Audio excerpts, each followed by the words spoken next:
I heard that. I was right backstage. Who's the one American here? We can be friends. Good. Thank you. I appreciate that. So my name is Chris. You may have seen my photo up all around town. I'm kind of a big deal. I have my photo in all the fitness studios around town. I am the before picture.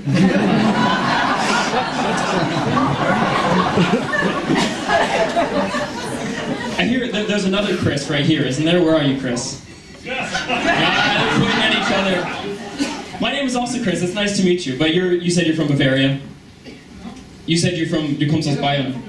Ah, okay, good to know. Yeah. But my name is also Chris. I was actually born in Germany also, but I grew up in the United States. And my parents named me Chris because they wanted a name that would work well in both cultures. And as we see, this works, right? But the problem is Chris is a really popular name. And so in school growing up in the US, there was always this other Chris in my class, Chris Jensen. Yeah, that's right. Fuck Chris Jensen. But having two Chris's in the class was really confusing, right? And so my class one year, they decided to take a vote on what to call Chris Jensen and what to call me. And they were taking a vote as a very American democratic process. And they took a vote and they were deciding maybe like Chris 1 and Chris 2.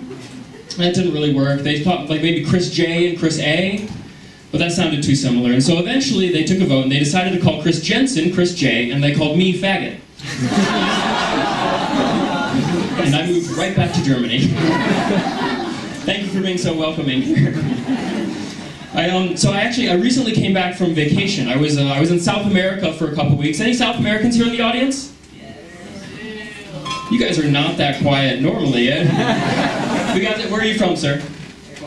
Ecuador? Ah, okay. Very interesting. So I'm American, right? So my sense of geography is terrible. For the longest time, I just thought, that's not the joke yet. I'll tell you that. No, so I just thought, for the longest time, I thought everything south of the border was Mexico, right? So anyway, like Ecuador, I was in Peru for a couple weeks for vacation. Peru is one of these Mexican countries. And I was hiking through the Andes. I was on this awesome vacation. I was hiking through the Andes. I went to Machu Picchu. It was really high up. The altitude was very, very high. It was higher than any of the points in Germany, right? I think, what's the highest point in Germany? It's Zugspitze, right? Yeah, and what is it, like 2,900 meters or something? Yeah, so the Andes where I was were higher than everything in Germany, and I was really nervous about getting altitude sickness because I heard it's a real thing. So I arrived there a couple days early, and I made sure to acclimate myself to the altitude. I really wanted to make sure that I was okay. And a couple days before I started hiking, I was in Cusco, and I was like, I don't know, 7:45 in the evening, and I was doing some shopping. And I started feeling like shortness of breath and a little bit nervous and anxious. And I'm like going shopping and I can't like catch my breath and I feel really nervous. And it's like 8 to the evening and I collapsed right in front of the grocery store. I faint right in front of the grocery store. And a bunch of really nice Mexican people came over and they took care of me. And one of them was a doctor, and he came over and he immediately diagnosed me with a disease called Bavarian retail anxiety. I don't know if you're familiar with this disease. This is a disease where it's 8 to 8 on a Saturday.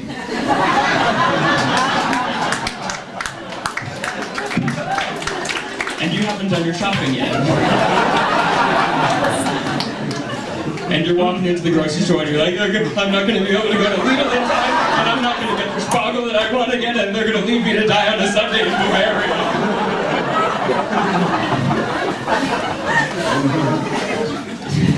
But the doctor was a very nice guy. He's like, don't worry, you're in the free country of Mexico. Everything's open 24/7 here, it's okay.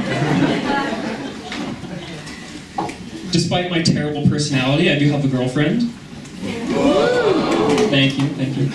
Not a very common trait among comedians. No, she's wonderful. She's a really great girl, and it's great because so we have a very interesting relationship because her native language is Russian and my native language is English, and we're together here in Germany. So that means together we speak English. Because I'm lazy and I'm not a communist. Anybody else here in the crowd dating somebody whose first language isn't the same as their own? Yeah, a lot of people. Good. I love to see it. Maybe so you in the back shirt, sir in the white shirt, maybe you can, not you, black shirt. No, maybe both of you. So maybe you can take a page out of my book. So my girlfriend, whose native language is Russian, she really likes it when I do this kinky thing in bed, where I correct her grammar.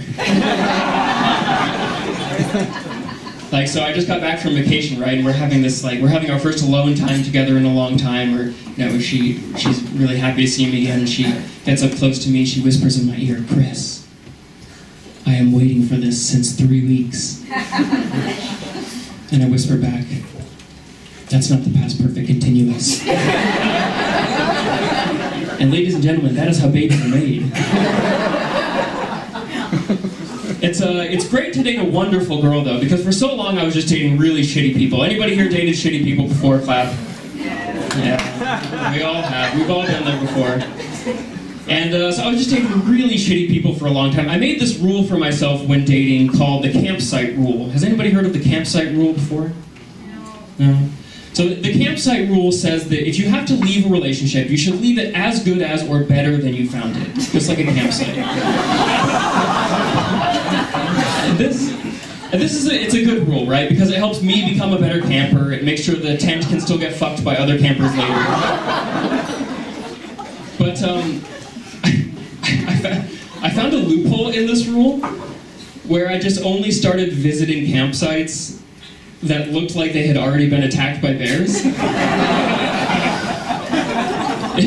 It was a mess. Campsites like these are fun for like 1 or 2 nights, right? But you can't live at these campsites. Campsites like these are why we have the wildfires in California. It's why I have gonorrhea. It's a whole mess. I think the term bullshit is kind of a weird word. Isn't bullshit a weird word? Because, well, bullshit means something fake, right? Oh, that's bullshit, that's fake. But bullshit is a real thing. So I think we should change the word to match the definition a little bit more, right? Instead of saying, oh, that's bullshit, that's fake. Say something a little bit more unbelievable. Like, oh, that is great German customer service.